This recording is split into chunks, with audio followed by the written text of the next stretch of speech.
My name is Natasha, and I chose to talk about Aristotle.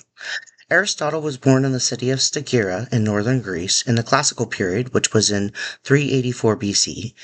He was an ancient philosopher and polymath whose contributions to the world helped shape our philosophies, laws, and a very large range of subjects, including natural sciences, linguistics, economics, politics, psychology, and the arts. He created the Peripatetic school of philosophy in Athens, which laid the groundwork for the development of modern science. At 18, he joined Plato's Academy, which was in Athens, and remained there until he was 37. After Plato died, he tutored Alexander the Great in 343 BC. He counseled him to be a leader to the Greeks and a despot to the barbarians.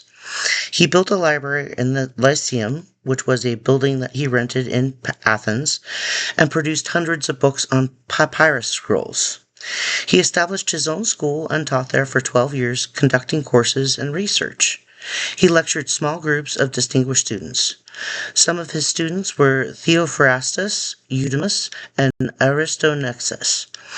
His teachings and methods of inquiry have greatly impacted the world and to this day still remain a subject of philosophical discussion and teaching. His most important treatises include Physics, Metaphysics, Nicomachean Ethics, Politics, On the Soul, and Poetics. Aristotle married a woman who was the adoptive daughter of a fellow student whose name was Hermias. The woman's name was Pythias. Even though Alexander the Great admired him, near the end of his life the two became estranged over diverging opinions on issues such as the optimal administration of city-states, the treatment of conquered populations, and different philosophical questions such as the definition of bravery. In 322 BC, Demophilus and Eurymedon the Hierophant denounced him for impiety, and this caused him to flee to his mother's estate in Chalcis. Here he was said to have stated, "I will not allow Athenians to sin twice against philosophy." This is believed to be a reference upon the trial of Socrates. He died in Chalcis of natural causes that same year, having named his student Antipater as the executor of his will. He left his works to his successor Theophrastus, who had become the head of the Lyceum. Many have stated that philosophy is the beginnings of psychology and wouldn't exist without it. Aristotle was a pivotal figure in the development of psychology and even today is still recommended to be studied when beginning school for philosophy, science, psychology, politics, ethics, and much more. He is credited with the earliest systematic study of logic. Like his teacher Plato, his philosophy aims at the universal, however they differ. Aristotle's ontology has the universal exist in a lesser sense than particular things in the world, and with Plato the universal is more real, separately existing form, which particular things imitate.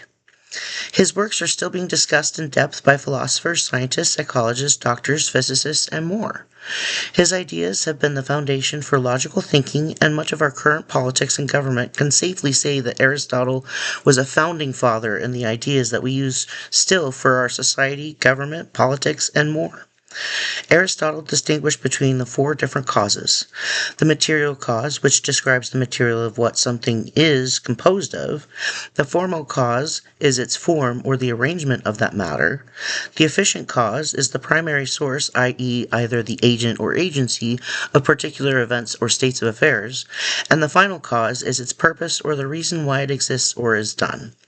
This is just a taste of the vast and far-reaching knowledge that Aristotle provided the world, and I hope that this has made you more interested in his ideas, methods, opinions, and contributions to the world and us as a society. My information is from the book and from Wikipedia. Thanks.